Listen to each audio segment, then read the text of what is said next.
Well, good evening. This is Hound Dog Steve on the 14th of September 2017. That's a Thursday evening. And we need to talk a little bit about Bitcoin, because Bitcoin is the up and coming, I believe, will be the world reserve currency.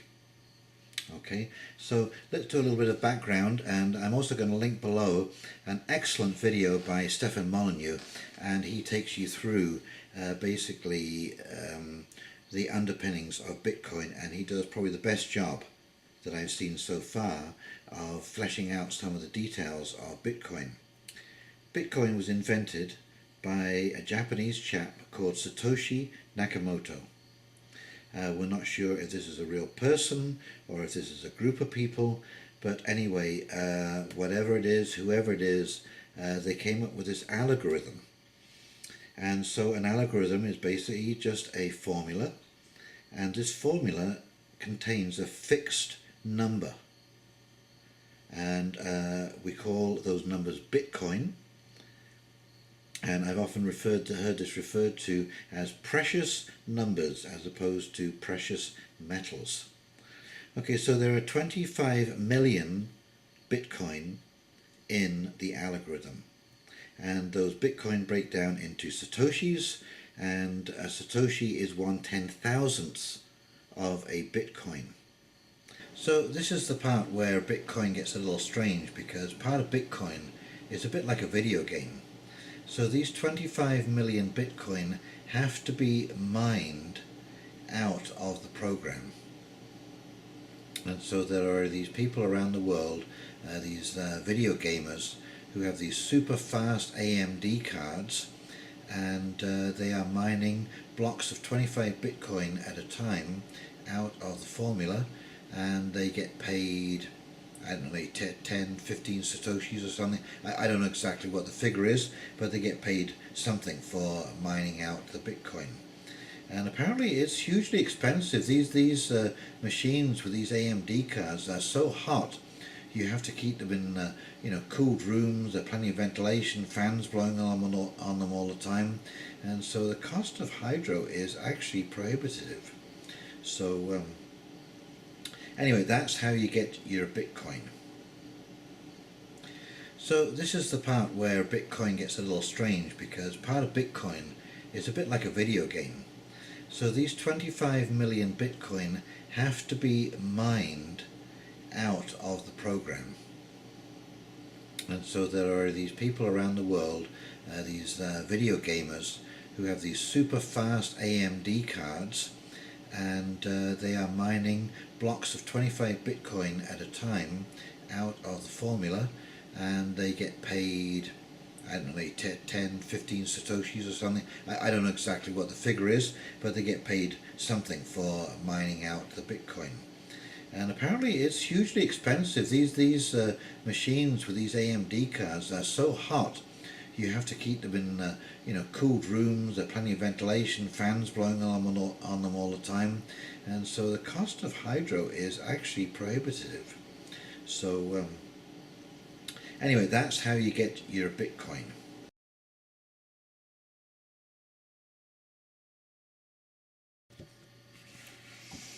Okay, so you're going to go to the Bitcoin Core official site. Recent post, Bitcoin Core 0.15.0 is released. Click on releases, and there is your Bitcoin Core, and there is your download.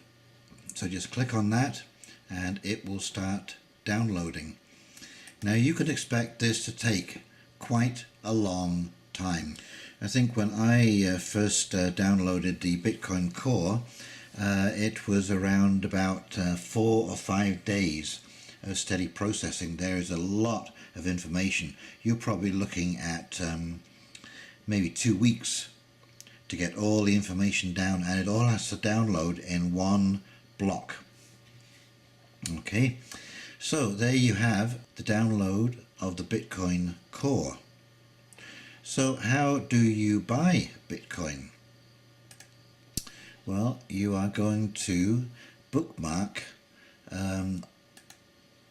your Bitcoin wallet. You're going to create a wallet on Coinbase or a similar exchange. These exchanges buy and sell Bitcoin, Ethereum and Litecoin for you. On the front page you can click on charts and you can go into charts, Bitcoin, Ethereum, Litecoin. The sign-in process is very simple. Or you sign up, of course. You need to go in for a sign up. But once you're signed up for an account, now I'm not going to show you my email and password. So I'm just going to turn the camera away for a second whilst I do my sign-in data. But I've got my cell phone next to me, and of course when you sign up you will give them your email address and your phone number. But anyways, I'm just going to turn the camera away because I want you to see how quickly this verification code comes back. It's a two-part sign-in. You put your email address, you put your password, and then immediately after you click on the sign-in, you will get a text message with a verification code. Okay. So I'm just going to turn you away briefly. You can look at my computer.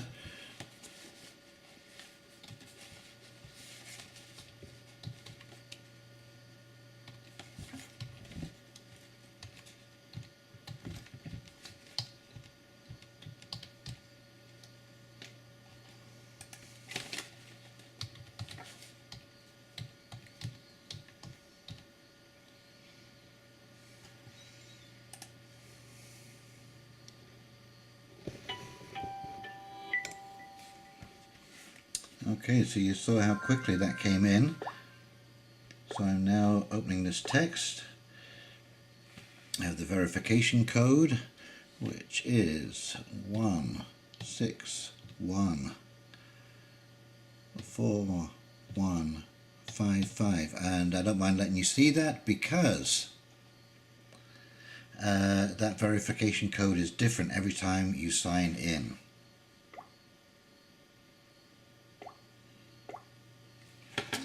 Okay, so here we have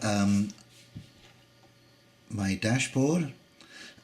You can see I bought some very small amounts of Bitcoin in May, and these are very tiny amounts of Bitcoin because I really just wanted to open up an account just to find out how this all works.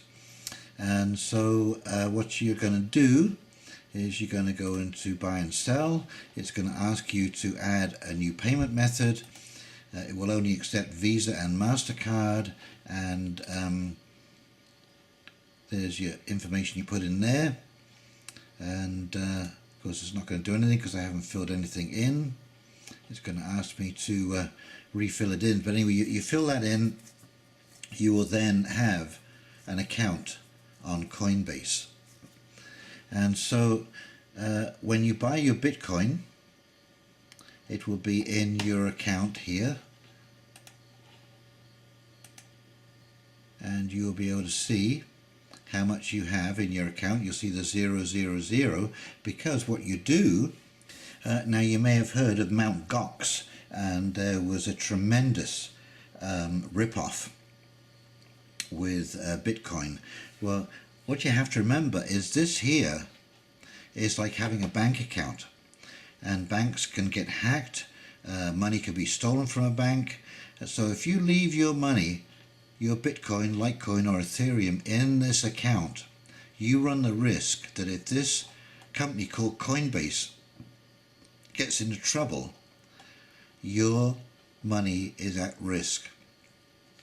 And so when your Bitcoin Core is downloaded, okay, so you open up your Bitcoin Core wallet, you click on receive, request payment, and that, when you click on that, it will give you a number, and you click on that, you copy that number, you cut and paste, and you put it into your Coinbase account, and you send the total amount to your offline wallet.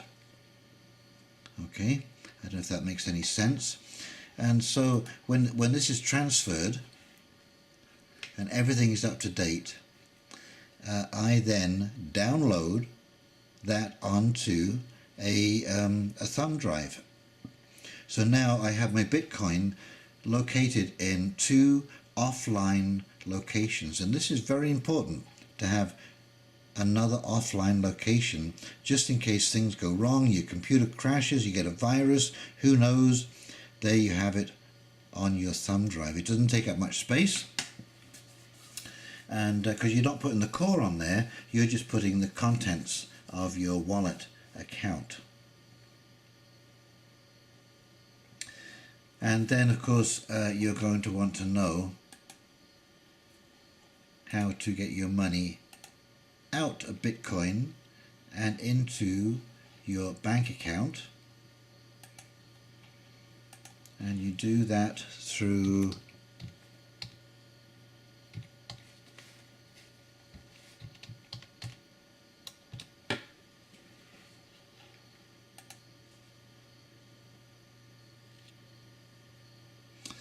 you're going to open up an account with Gemini.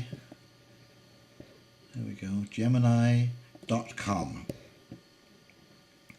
And what you could do is you can put your bank account information in here, and you can take that money out of your Bitcoin wallet.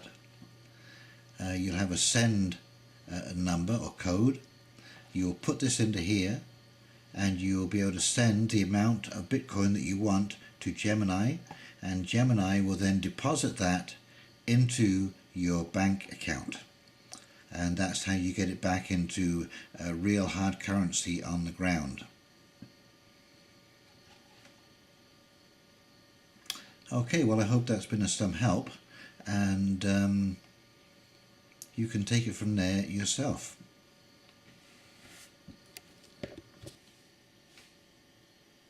So where does Bitcoin reside? Where does this algorithm get its energy from? Well, this is one of the things I love about Bitcoin, is it is completely decentralized. Okay, basically Bitcoin resides in everyone's computer who uses Bitcoin. So every time I open up my Bitcoin core and update that core, it adds to the energy that holds Bitcoin together. So it is, as I say, completely decentralized. There is no government controls. Nobody can take charge of Bitcoin. Now, the website, the Bitcoin website that I went to, this is a management team, and they basically correct any bugs that inhibit passage of data through the Bitcoin system. Okay, obviously there are bugs as you translate this algorithm into an actual platform. However, the algorithm itself is unchanged. It's merely the processes around the algorithm that have issues. So we had a hard fork recently with Bitcoin because the old Bitcoin platform could not handle the number of transactions that were taking place. So it was debugged and streamlined, but the essence of the algorithm remains. It's one of these things, it's almost like a noble metal. It's like gold and silver. This algorithm is so graceful, it is so elegant, and that's why we call them precious numbers, because it is so intact. Just the whole, what would you call it, the essence of it holds it together. So I think Bitcoin is here to stay. Well, let's put it this way, Bitcoin does depend on the computer. Okay, it depends on electricity, it depends on the internet. Without the internet, Bitcoin is useless. Okay, it doesn't work, you've lost everything, it's over, it's done for. But as far as I can see right now, if we lose the internet, we won't be worrying about Bitcoin. Trust me, because if we lose Bitcoin, it means the whole frigging system has gone down. and we're back to every person for themselves, and yeah, it'll be scavenger hunting. Okay, so we won't be worrying about Bitcoin and wealth and all that kind of stuff. It'll be just survival. So yeah, survival 101. So those are the two scenarios. I think Bitcoin is worthy of a small investment. Like I say, I wouldn't go overboard. I wouldn't sell the farm. But if you, I was told, I'll tell you what I saw a Max Kaiser video, and he was interviewing someone when they did the Mexican tour, he and Stacy, and this chap who was a Bitcoin specialist, who was actually formulating a new platform, said that if you owned 3 Bitcoin, you probably wouldn't have to worry ever again. So, there you go. And of course I would add here that these cryptocurrencies, as they're called, you know, like Dash Coin and so on and so forth, that these are all derivatives. Okay, these are like investing in the stock market. You don't know where they're going to go. They can rise and fall in a flash. But I do believe that the core, because all of these programs are all based on Bitcoin, Ethereum, and Litecoin, one way or another. So those are your buy and hold 3 to get into. Those are the safest 3. The rest of them, if you want to speculate, and you can make a lot of money, because speculators can make a lot of money, but you can also lose a lot of money. And it can happen very quickly. So decide what bracket you're in. I am certainly a buy and hold kind of person, and so my meager holdings in Bitcoin will no doubt stay as an eternal experiment. Who knows where this will all go? But do be wary. There are risks involved with any investment. So as I say, don't invest the farm. Invest what you feel comfortable with losing. It's the best advice I would give you. So that works for me. Okay, so this gives you quite a bit of flexibility within the Bitcoin structure. So what is happening with Bitcoin is we are getting into what they describe as triple entry accounting. Now you may have heard of double entry accounting, and this is the standard accounting practices where you have a total of before and after, and they have to balance. Those numbers have to be equal. Well, that system has now been hacked. And what I mean by hacked is the American Federal Reserve, being the reserve currency of the world, is now printing money to solve its own domestic problems because of the debt that they have incurred in the past. And so when you add something to one side of the balance and you don't do it to the other side, you've hacked the system, because both sides have to be an equal number at the end of the trial balance. So where Bitcoin supersedes this is in a triple entry accounting system. And so after you've downloaded your Bitcoin core, this is basically your passbook, and that core contains every single transaction that Bitcoin that's ever been made with Bitcoin since its inception, and it's called the blockchain of accounting. So what would happen is if you know, we were to make a transaction for something or another, for some item, so I was going to buy a bicycle off you, then we would agree on a price. I would transfer my Bitcoin from my wallet into your wallet, and what the Bitcoin algorithm does then is it basically places that deal into an escrow space or an escrow account, and it then checks the validity of the system. It makes sure that everything is there that was there before that transaction took place, and that there's been no infiltration, there's been no hacking, there's been no fraudulent attempt to change the system. And when it satisfies itself that that is the case, it then allows the transaction to go through, and then, and this is the most important part, is it updates everyone's passbook or Bitcoin core in real time and adds that to the blockchain of accounting.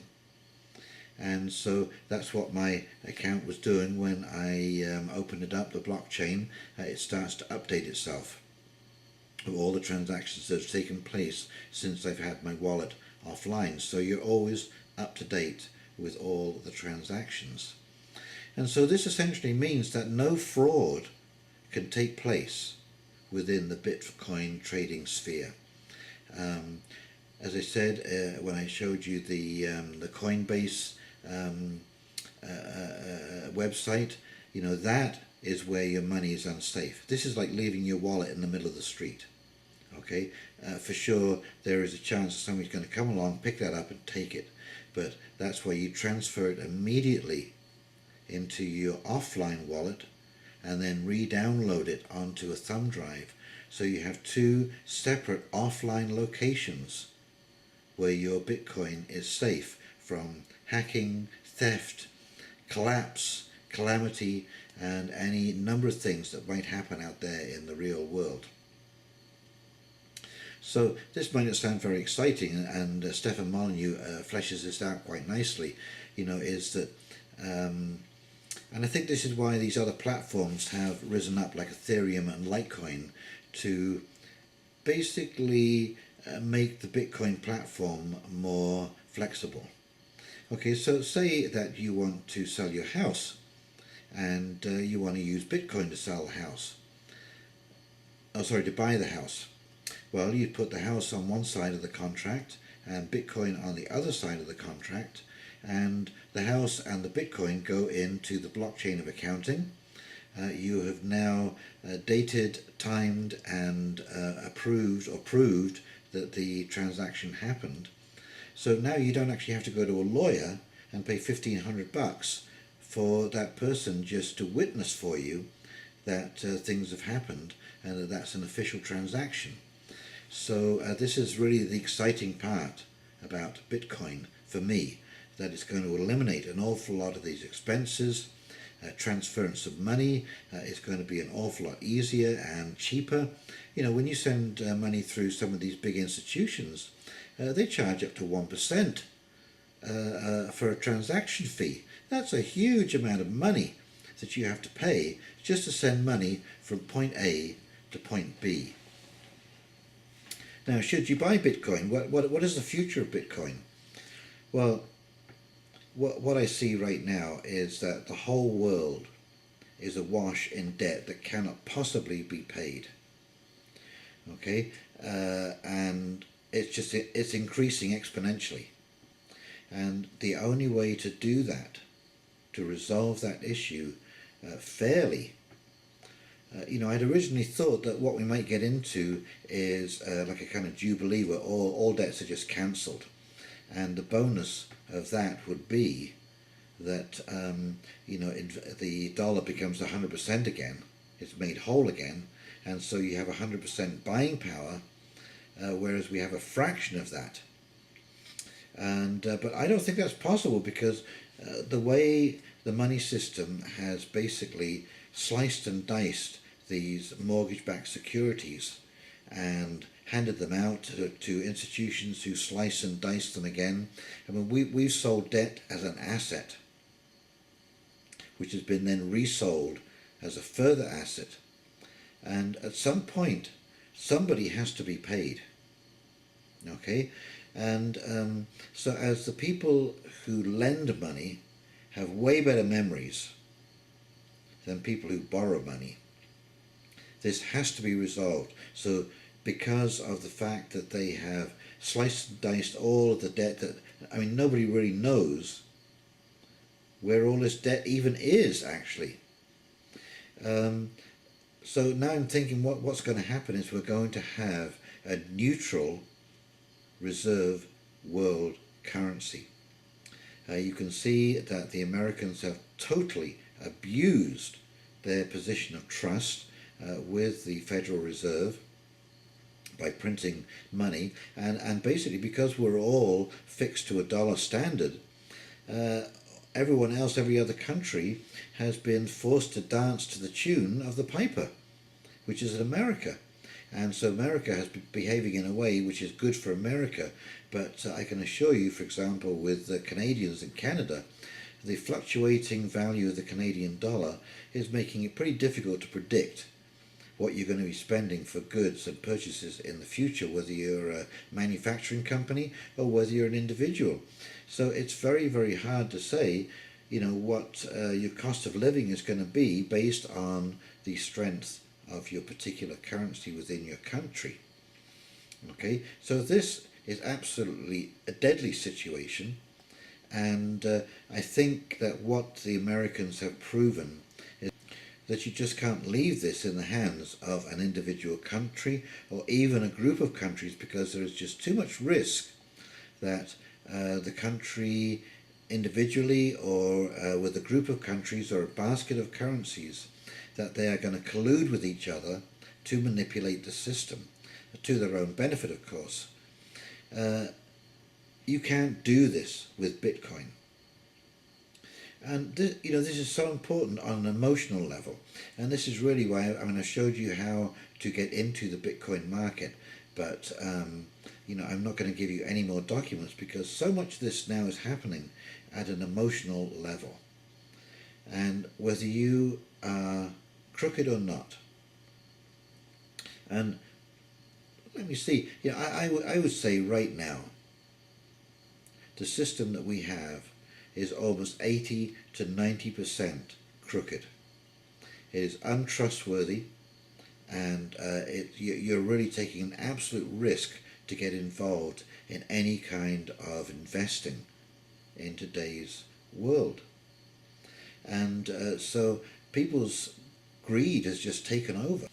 Anyway, I digress, but basically what I'm saying is you just can't leave this in the hands of people who get emotional, people who have devastating personal situations in their own countries, etc., etc., etc. And so Bitcoin is the ideal solution.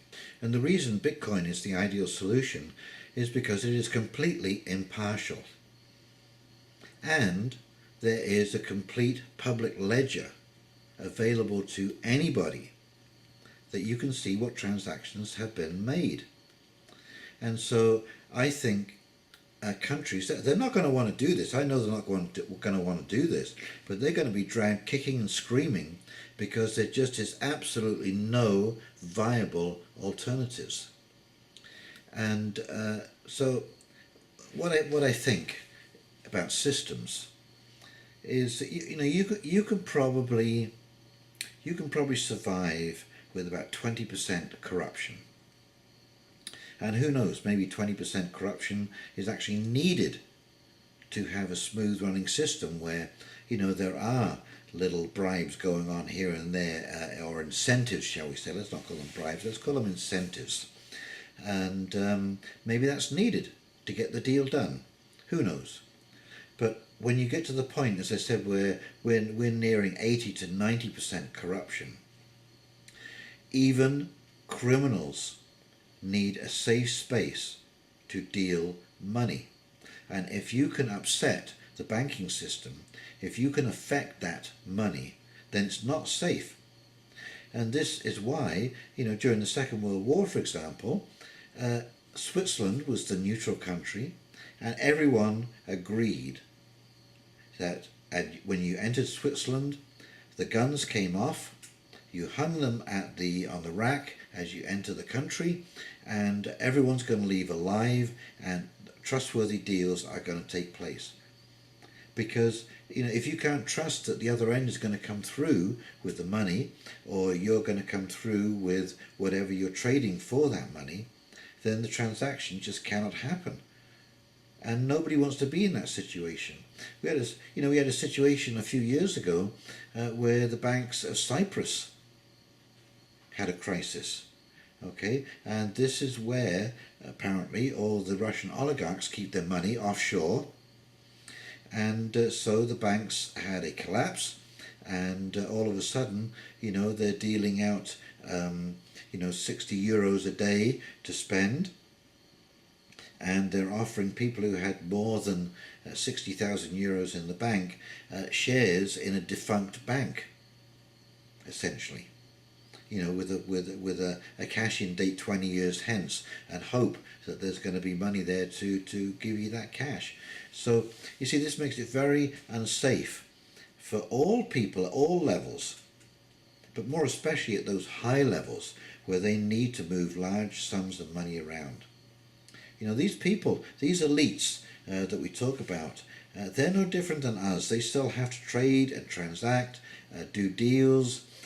Money has to change hands, and for that to take place, there has to be trust.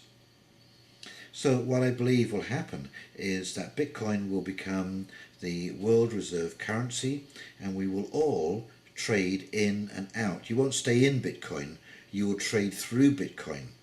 So for example, if I want to buy something in France from Canada here, I will trade my Canadian dollars into Bitcoin. They will then be converted immediately into French francs, and or whatever the currency is over there that they're using at the time, and the value that it's resting at, and so it won't linger in there.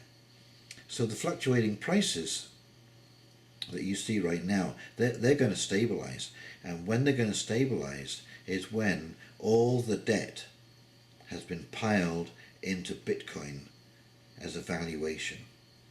And that's why you're hearing rumors that Bitcoin will be $300,000 to $400,000 a coin, is because it has to absorb all of that debt so that the payers pay and the receivers receive, and the banking system clears its balance sheets of debt, and those who are holding Bitcoin will be millionaires, and those who are not will be wondering what the hell hit them. Now, this is just my speculation. I'm not an accountant, I'm not a broker, I'm not a lawyer, and I don't have a phenomenal amount of Bitcoin. I'm so lightly invested that it really is not a crisis if if it all goes flat. Like I said, I really wanted just to buy a little bit of Bitcoin, and just to see how the whole system worked, see where the websites I had to go to open up accounts and transact and so on and so forth, because who knows, maybe it will turn out to be a shining star. But I can assure you of this: the world is crying out for an honest arbiter, and that is not the US of A. And when this happens, you're going to see people get set back in a real hurry, because like I say, the US dollar won't be the reserve currency, so it will sink to its nominal value, and its nominal value is not very high at the present moment. If it weren't for the fact that they were printing money and controlling their debt problems that way, they would be in serious trouble. And we're getting very close to that point. We're getting very close to the point where there are no more solutions. And this is why Bitcoin will continue to increase in value. Right now it's just small investors, and of course some larger investors getting into Bitcoin because they're starting to smell a little bit of smoke around this economy, and but you're going to see a mass panic when all of these banks, when all of this debt, when people start realizing. And that's why I don't think it'll be a crash. Okay, not, these words crash, what have you. It'll be more like a stall. It'll be like 2007 with the asset-backed commercial paper. Banks will just not transact, because everyone will know that every asset is debt masquerading as an asset. And who's going to buy, a debt? Who's going to buy a liability masquerading as an asset? Not me, not you. Why would you do that? And no bank either. So this is the problem with the financial system. So I'm not advising that you go whole hog into Bitcoin. It is expensive now, but I still think that it's worth a small investment, just in case. So those are my thoughts on Bitcoin and why at an emotional level we're going to demand some kind of stable currency that cannot be cheated or hacked or changed or altered, that's just completely honest. Because when it comes to money, we all want an honest broker, right? Anyway, those are my thoughts on Bitcoin. Please, if you like this video, like and subscribe below. Click on the little bell so you won't miss any updates. And this is Hound Dog Steve signing off, hoping you have a great evening and a great weekend coming up. Take care now.